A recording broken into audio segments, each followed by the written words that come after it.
বিসমিল্লাহির রহমানির রহিম।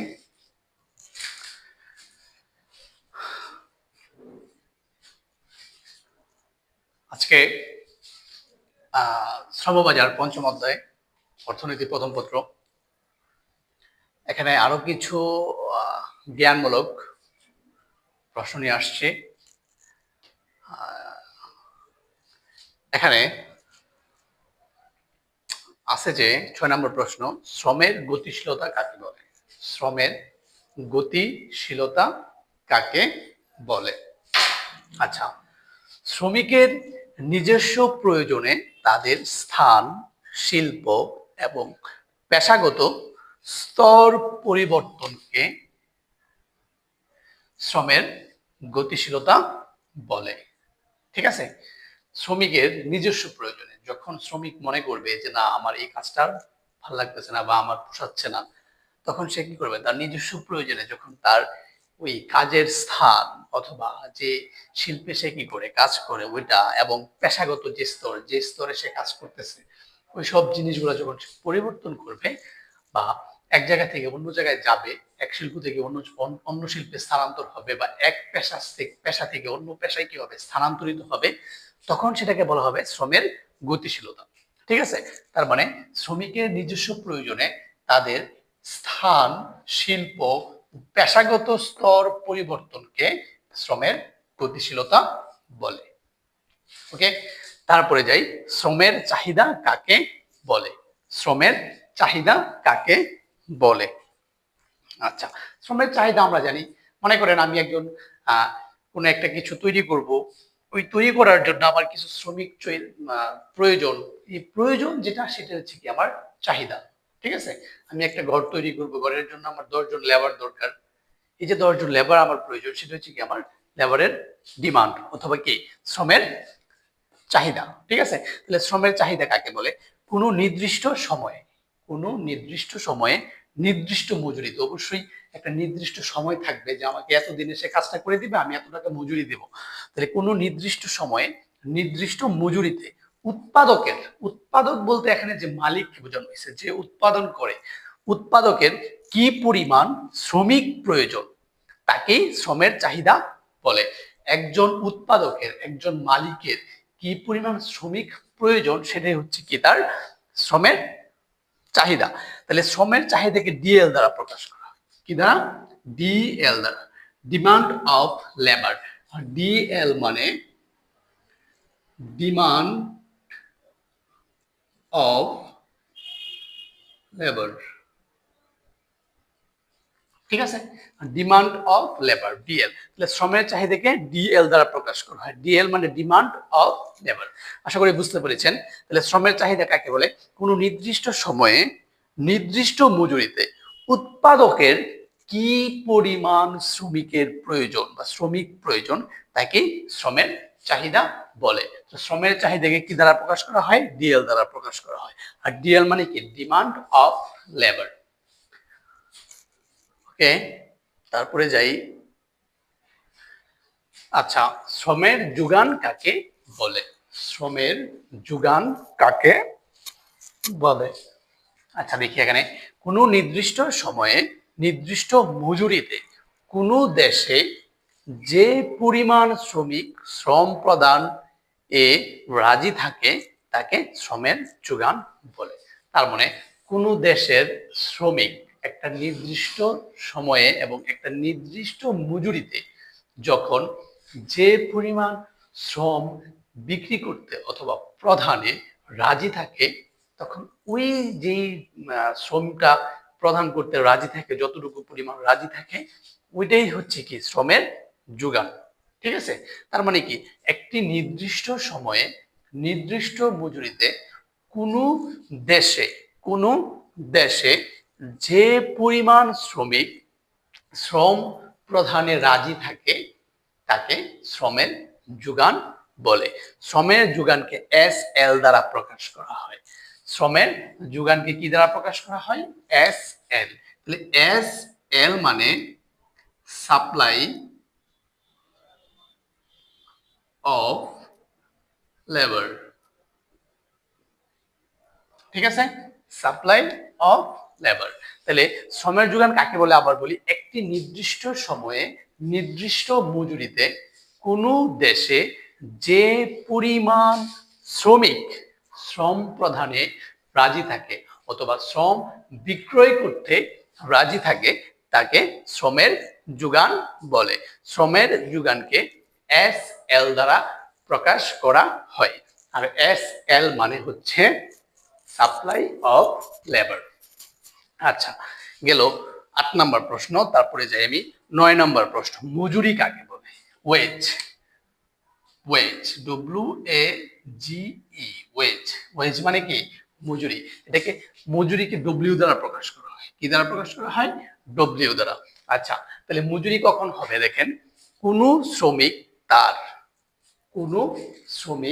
তার শারীরিক ও মানসিক শ্রমের বিনিময়ে উৎপাদন কাজে সহায়তা করার জন্য পারিশ্রমিক বাবদ কোনো নির্দিষ্ট সময়ে যা উপার্জন করে তাকে শ্রমের মজুরি বলে।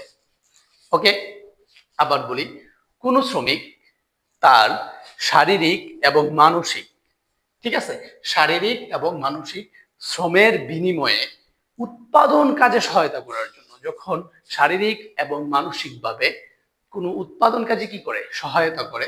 সহায়তা করার জন্য যে সহায়তাটা করছে, এই সহায়তা করার জন্য পারিশ্রমিক বাবদ কোনো নির্দিষ্ট সময়, অবশ্যই একটা নির্দিষ্ট সময়ে যে পরিশ্রমটা প্রদান করে বা পারিশ্রমিক বাবদ যা উপার্জন করে, যে অর্থ উপার্জন করতে পারে, যা উৎপাদন করতে পারে, কোনো কিছু জ্ঞান অর্জন করতে পারে, তাকেই কি বলা হবে? মজুরি বলে। আবার বলি, মজুরি কাকে বলে? মজুরিকে ওয়েজ বলা হয়। আর মজুরিকে মজুরিকে সংক্ষিপ্তভাবে বা মজুরিকে প্রকাশ করা হয় W দ্বারা। আচ্ছা, তাহলে মজুরি কাকে বলে? কোনো শ্রমিক তার শারীরিক ও মানসিক শ্রমের বিনিময়ে উৎপাদন কাজে সহায়তা করার জন্য পারিশ্রমিক বাবদ কোনো নির্দিষ্ট সময়ে যা উপার্জন করে তাকে মজুরি বলে। মজুরিকে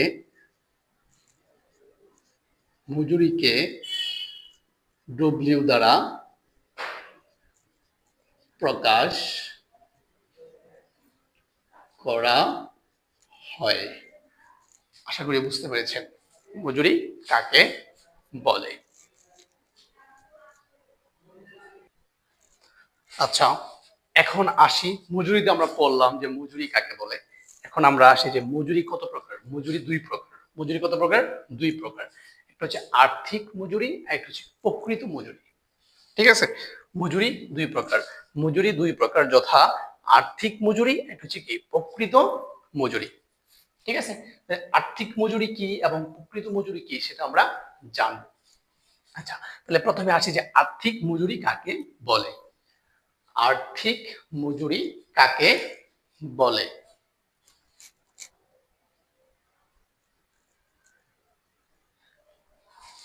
আর্থিক মজুরি হচ্ছে কোনো শ্রমিক নির্দিষ্ট সময়ে উৎপাদন কাজে অংশগ্রহণ করে কায়িক ও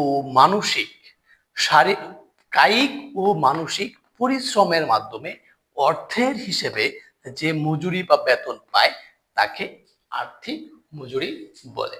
মনে করেন একজন শ্রমিক তার কায়িক শারীরিকভাবে এবং মানসিকভাবে কাজ করে শুধু যে বেতনটা পায় বা যে টাকাটা পায় বা যে মজুরিটা পায়, এছাড়া আর কোনো কিছুই পায় না, যে টাকাটা পাবে সেটা হচ্ছে কি আর্থিক মজুরি।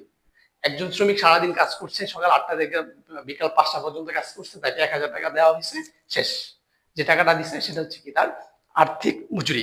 এর বাইরে তাকে আর কোনো সুযোগ সুবিধা দেওয়া হয় নাই, অন্য কোনো কি টাকা পয়সা দেওয়া হয় নাই, শুধু তার মজুরিটা দিচ্ছে। এরকম যখন হবে সেটাকে বলা হবে আর্থিক মজুরি। অর্থাৎ কোনো শ্রমিক নির্দিষ্ট সময়ে উৎপাদন কাজে অংশগ্রহণ করে কায়িক ও মানসিক পরিশ্রমের মাধ্যমে অর্থের হিসেবে যে উপার্জনটা বা যে মজুরিটা বা যে বেতনটা পায় তাকে আর্থিক মজুরি বলে। তাহলে মজুরি কত প্রকার? দুই প্রকার। একটা হচ্ছে আর্থিক মজুরি, আর একটা হচ্ছে কি প্রকৃত মজুরি। তাহলে আর্থিক মজুরিটা এটা দেখাই দিলাম। এখন আমি আসবো প্রকৃত মজুরি কাকে বলে। আশা করি বুঝতে পেরেছেন। এখন আসি যে প্রকৃত মজুরি কাকে বলে। মজুরি দুই প্রকার, একটা হচ্ছে আর্থিক মজুরি আর একটা হচ্ছে কি প্রকৃত মজুরি। এখন আসি প্রকৃত মজুরি কাকে বলে। আচ্ছা, প্রকৃত মজুরি হচ্ছে, মনে করেন আপনি একটা প্রতিষ্ঠানে কাজ করেন, এখানে আপনাকে 30,000 টাকা বেতন দেয়, ঠিক আছে? একটা প্রতিষ্ঠানে কাজ করেন, 30,000 টাকা বেতন দেয়। 30,000 টাকা বেতনের পাশাপাশি আপনাকে ঘর ভাড়ার জন্য কিছু টাকা, ওষুধ মানে স্বাস্থ্যের জন্য কিছু টাকা, ছেলে মেয়ে পড়াশোনার জন্য কিছু টাকা, আপনার যাতায়াত বাড়ার জন্য কিছু টাকা, ঠিক আছে? এই যে সুযোগ সুবিধাগুলো দিয়ে থাকে, এই দুইটা যখন আমি যোগ করব, আর্থিক মজুরি 30,000 টাকার সাথে যখন এই সুযোগ সুবিধার টাকাগুলো যখন আমি যোগ করব, তখন মোট যে টাকাটা আসবে বা মোট যে মজুরিটা আসবে, যে বেতনটা আসবে, সেটা হচ্ছে কি প্রকৃত মজুরি। যেটা একটা হচ্ছে দৃশ্যমান, আপনাকে 30,000 টাকা বেতন দিচ্ছে, এটা দৃশ্যমান। আর অন্য অন্য যে সুযোগ সুবিধা সেটা হচ্ছে অদৃশ্যমান। দৃশ্যমান মজুরি এবং অদৃশ্যমান মজুরি বা অদৃশ্যমান সুযোগ সুবিধা যখন আমি একসাথে যোগ করব, তখন সেটা হবে কি প্রকৃত মজুরি। তাহলে দেখেন, শ্রমিক তার শ্রমের বিনিময়ে নিয়োগকারীর নিকট থেকে, আপনাকে যে নিয়োগ দেওয়া হয়েছে, নিয়োগ যে দিছে, এই নিয়োগকারীর নিকট থেকে আপনি সর্বমোট দৃশ্যমান যে টাকাটা আপনাকে ফিক্সড ধরা হয়েছে, যে আপনি কাজ করলে মাস শেষে এত টাকা পাবেন, দৃশ্যমান যে পরিমাণ অর্থ পায়, ঠিক আছে?